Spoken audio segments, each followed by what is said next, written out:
When you see people succeed because they've got the mentality, they're putting in the work, they're mastering the basics, they're doing the simple things well, and then they achieve funding assessments and they've gone to the next stages, that for me is huge. So recently, we've done an episode on this podcast. Go and check it out on the Falcon channel if you haven't seen it already.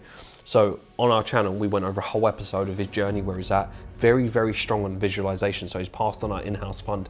He's got to the next stage. It's no coincidence type of mentality that he has. I've always been big on visualization, you know, so at the beginning of last year, I became full-time, and I changed my title to full-time trader and fund manager, even though I wasn't a fund manager anymore, you know. So just, you know, with visualization, the thing that I follow is, first of all, you need to see it, you know, so I wrote it down. And then the second thing is you need to believe it. But then the turning point was when I could feel it, you know, when it was just a feeling within me that, you know, I got this.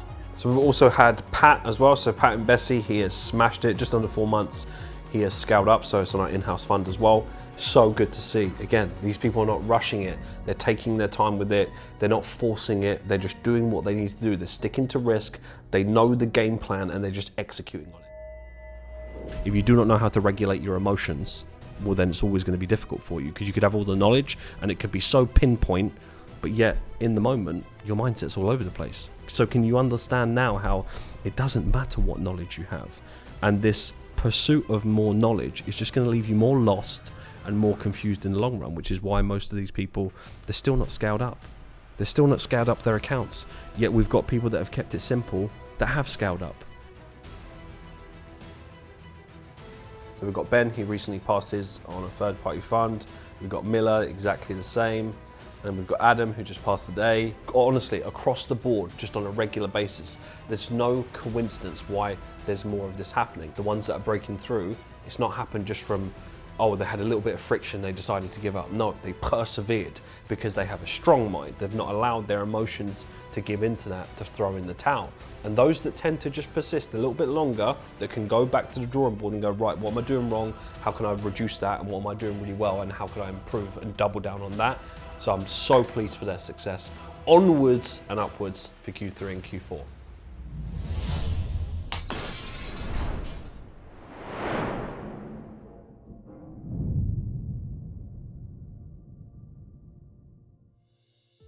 Before we get into some chart work, it's really important that you understand what you are trying to do here. Fundamentally, when you start learning how to trade, what are you wanting to achieve? You want to achieve profitability. You want to be successful. You want to extract profits out of the market. You want to do it consistently. It is as simple as that. It's not about how much knowledge you have. It's about how you apply the knowledge. And what people have got confused over the years is that because we want certainty and we want to know everything, why has this happened? Why this? Why this? We think that the more that we know, therefore it should translate into better results. Now you could apply that in lots of different industries. Why wouldn't you want to know more knowledge? The more knowledgeable you are, great. However, all it does is just lead to more procrastination. A lot of traders like to dance around the fact they don't want to take ownership and responsibility. So what is the easiest thing to do? Well, if I just learn more, I can procrastinate. Therefore, I don't have to take responsibility. I don't have to take feedback because I'm in this learning, back testing stage. The reality is, go hard into one thing. I know lots of traders are very knowledgeable. They might know 1,000% more than myself, yet they still can't pull the trigger. What have you achieved exactly? That's what you got to ask yourself. What are you here to do? If you're here to make money and learn, keep it simple, master one thing. It's not rocket science, but because of our insecurities of, but why, I want to know why, but what about this and what about that? Well, that's not helping you because there's more knowledge about how to trade the market than ever before, yet the statistics are the same. Why? I'm going to go into it in this, and there's something in the bigger picture that you need to understand. With all the talks of recession, you've heard it here, you've heard it everywhere else about the recession. Now, there's a bigger picture here that some people might be missing, and I'm going to share it, and it's crystal clear on BTC, the DXY, and the S&P, and we're going to go into it now. So let's start off with the DXY. So if we firstly look at the DXY and we look at the bigger picture, it's important to understand when everyone's talking about the recession and they are wanting to make sure they're not caught on the wrong side. Remember, the market has to convince you. So when we were looking at the DXY previously, we could see a breakout of this structure. Now, psychologically, when price was breaking out of here, what we've been talking about, chances are the market has to make you believe that it's on the wrong side before it traps you in, which is, if we just replay that back, even just to here, what are you thinking in this moment in time? You're not thinking that price is going to break above here with this amount of momentum and then come back in. That's not a typical thought process. So what it has to do is has to trap you enough before it sells off. Now, this is the whole thesis that's going to connect from the DXY to the crypto market. Dollar CAD is just a recent few trades in AFT. So a lot of you have been asking about AFT, Advanced Falcon Trader, for those that don't know what that is and what kind of entries that we're seeing, etc. I'll show you a bit of a recap there. But before we get into that, we can see that this is what the market is consistently doing. And it's important to understand what we're seeing here, price action that we have been focusing on and predicting. It's not crystal ball, not complex information. It is simplicity. And then understanding how this correlates to dollar related pairs for you to be able to capitalize on that. It's as simple as that. So this is not by chance. This is not by accident. Again, we've said it even on here for a long period of time. So all we're doing is dissecting simple structure that is repetitive, that has been repetitive. It's something that stands the test of time. It is robust. You can go and test it. So understanding what's happening here with the DXY sell-off, why is that important for us, and where does the S&P play a part? If we are going to convince people we're on the wrong side of the market, what would that look like from a stock market point of view? So if we go to the monthly chart, and if you remember at these lows, what was everybody thinking at this low here, right? In 2020, what was they thinking? There was no chance that people thought this was going to recover. With all of the negativity, everything around the news, etc., we thought it's the end of the world and this is going to crash. Yet it holds. And then we look at that monthly candle, people still thought, right, it's not going to recover. Not only does it recover, we recover and create a new all-time high. And then we rally. What can you see here again? We've got sell-off, lots of fear, recession, there's talks of it. Now remember, a lot of the times the market has to catch you and you think everything is all good before it then happens, which is why we have a recession workshop. We've had the workshop and we have shown people what they need to know, what they need to do, assets to focus on, how they can capitalize, how they can come out wealthier on the other side, doing a financial audit. There's so many things in there that we have prepared our traders to be able to benefit and make more money than what they've ever made before from something that doesn't happen very often, sometimes every 10 to 15 years. You have to be organized and prepared or you will not benefit. By understanding that, what could a likely scenario look like and what could you be prepared for? Well, this is a key scenario here. Look at the candle shape formation. Very similar structure. There's a strong hold there. This is on the monthly. So chances are, if we have to make people believe that there's no longer a recession happening, price will likely make an all-time high. So price will move up, things will rally.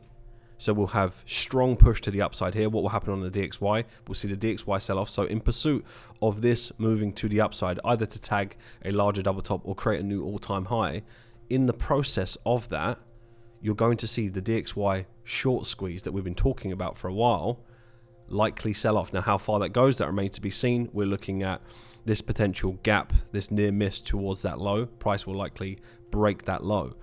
And then what happens in the process is that as this is selling off, of course, there is so much opportunity to the downside in this run. Dollar cross related and just across the board in the market, we will be able to capitalize, which is why Q3 and Q4 will be huge for a returns point of view, with AFT on that as well, which is going to be insane. However, so then what have we got? We've got the stock market rallying. You see like the NAS 100, etc. That'll be rallying to the upside. You'll see the S&P going to the upside and just across the board that. And in the process, we've got the correlation of the crypto market. So we've got the crypto market correlating towards the stock market, that when it's moving up, this is moving up. When S&P is moving down, this is moving down. Now, it's not going to be direct, exactly candle by candle. We can see the correlation here. So what we've got to understand is that there's a few things here. We're either rallying to the upside and we actually create an all-time high, or we rally slowly. We get around sort of 40K. The bottom's in at this point. This is a scenario. And as we get towards, say, let's say 30, 40K, around this sort of region, people think, well, it's going to the moon now. So the same kind of psychology happens. People get greedy. They hold on. They don't realize it's a good time to potentially exit. And then in the pursuit of that, S&P's created a new all-time high. Everything's good. The news is in. Everyone's talking about it. Everyone's confident that the market is great. And then before you know it, boom, one candle just trumps everything. And then before you know it, aggressive sell-offs happen. We start to break these lows, and that is when the panic sets in. So then everyone that was greedy on the crypto side of things All it was a pullback to potentially head lower into a we'll get the first kind of plunge and then a slower bear market. And the reason why this is important, because everyone's calling for, let's say, a 10k BTC or maybe a bit lower. We will see. Why is all of that important for you as a trader? Well, if you're involved in crypto, it's very, very important that you have a strategy, rather than being one of these people that are naive to think that they know everything, that, well, no, I think it's going to do this. It doesn't matter what you think that it's going to do. What's important is that you're prepared for either scenario, and what is your game plan, right? If it pulls back, right, if BTC pulls back and then looks like it's going to have a huge sell-off to make a new low, right, in compared to this low, to, let's say, retest this high here at around sort of 14, right, and it might pierce through with some wicks, etc. What are you going to do in that process? Can you afford to, let's say, your crypto portfolio, can you afford another decline that much and hold on to it? And if you can't, is it a wise idea for you to potentially bank, take profit, or break even, or a little bit more, whatever it is, depending on what prices you bought? Hopefully you didn't buy Bitcoin at like 50k or 55k or 60k, that you was actually intelligent and you waited for the value areas, because the reality is buying a value areas is not complicated. You setting a target for buying BTC at 20k, it's not rocket science. And if you hold for long enough, you're probably going to be more profitable, right? So it's just about understanding that and having a game plan to average in these value areas. So you factor all of that in, right? And hopefully you've started to connect the dots. It's about being prepared for that there are a few moves that you could be making. Pay attention to just the simplicity of what I just showed you on the charts, and be aware, if the S&P makes a new all-time high and then we start the aggressive sell-off, you're probably going to see crypto go with it. And if that is the case, this will already be priced in. So you'll see negativity, price will be tanking to the downside, and then that could be the possibility of when the recession sets in. Because if everybody knows that the recession's either happening or it's here now, well, then everybody knows, and that's not how this works. I've lived through this, right? I started trading in 2008. So I know it's not going to be exactly the same, right? Because the behavior is similar, right? But it's not going to be exactly the same sequence. For example, crypto wasn't popular then. So it's a completely different time. But what you've got to remember is organization and preparation is what keeps you in the game, stops you being over leveraged, puts you in a position to be organized and prepared to win. It's as simple as that. So you kind of factor all those things in. What would be the best scenario? Best scenario would be that we do get the sell-off on the DXY. S&P makes a new all-time high amongst other indices and equities. And then what happens in the process of all of that, it gets people thinking that, right, confidence, everything's great. And then that is when the sell-off happens. And if you're smart and you've cashed out in the right areas, you're able to ride the storm. And then you've got cash in bank, you're ready, available. And in the process, what are people doing in recession? They're buying up assets. So you need to put yourself in a position, which leads me to the last part on USD CAD, is you need to put yourself in a position to be able to take advantage of these assets at prices. People that bought BTC at, let's say, 2.5k or 3k because they had ready available cash are not people that are building algorithms. These are not hyper intelligent people, not every single one of them. Some of them just had, I've got 5k in my bank, I can afford to lose that if it did go tits up, right? I can just put money into it. So they did, and then they held it and they made money. It's as simple as that. They recognized an opportunity, they had the money available, and they invested. It wasn't some crazy business plan. And what you've got to understand is a lot of people will become very wealthy on the other side of the recession for the same reason. Now, the people that won't lack urgency.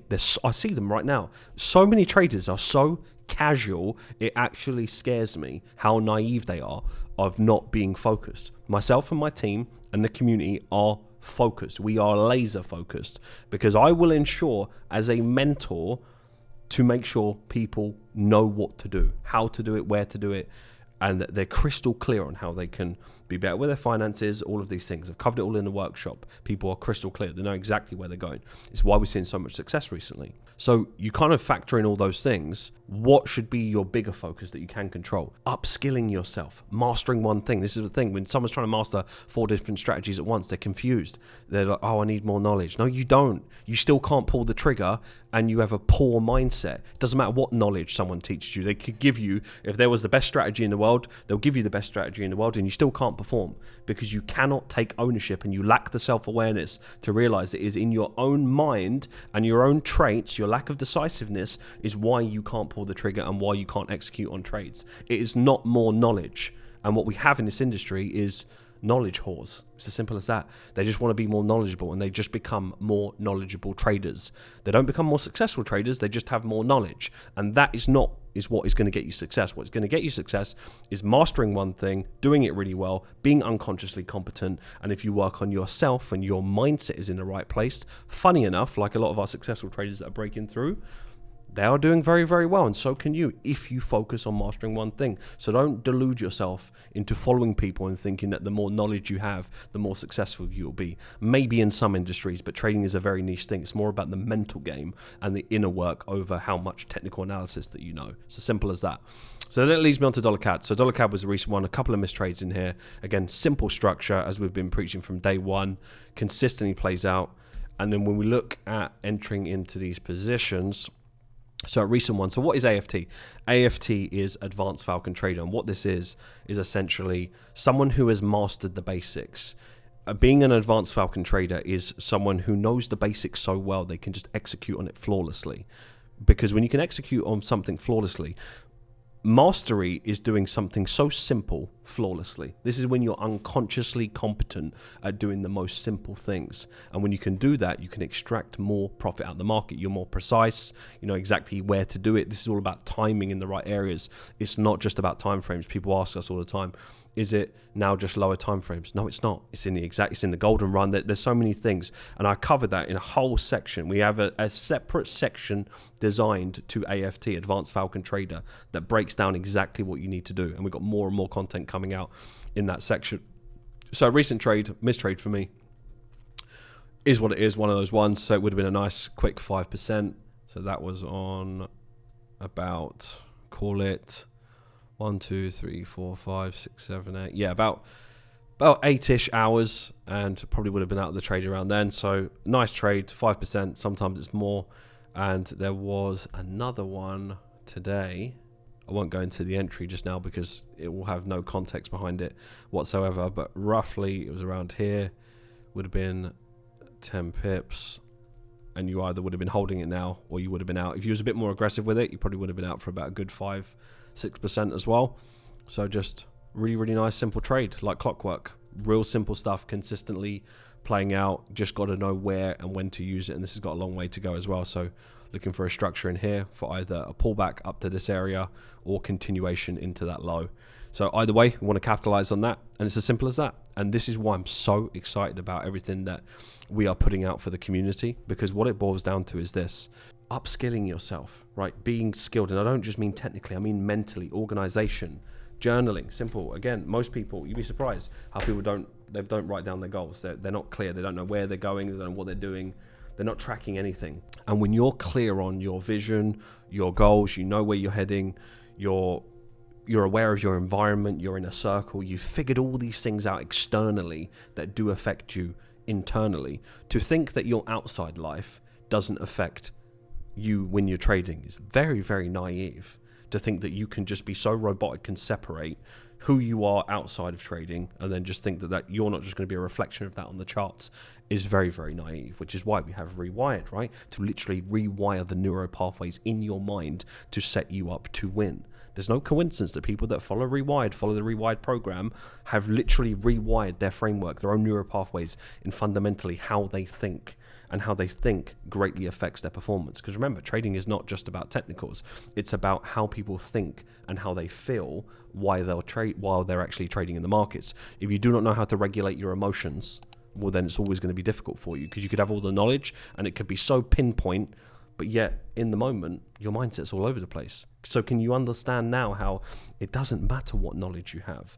And this pursuit of more knowledge is just going to leave you more lost and more confused in the long run, which is why most of these people, they're still not scaled up. They're still not scaled up their accounts. Yet we've got people that have kept it simple that have scaled up with less resources. It's insane. So do yourself a favor, focus on yourself, focus on one thing, do it very well for long enough, repeat that process, trial and error, be resilient, audit who you listen to, cleanse your inner circle, just listen to a few voices, and before you know it, when you're patient and you persevere enough and you're intentional enough with your learning and you have an open mindset, then you'll be successful. It's as simple as that. So onwards and upwards, I hope you're prepared. I don't care how you trade. This is something that you need to benefit from. You need to come out on the other side of the recession wealthier, or you have missed the boat. It's as simple as that. Enjoy the rest of your day. I hope it's a wake-up call for you. Make it happen. This is a hard industry, but if you're organized and prepared, you can come out on the other side so much more wealthier. Catch you in the next episode, everyone.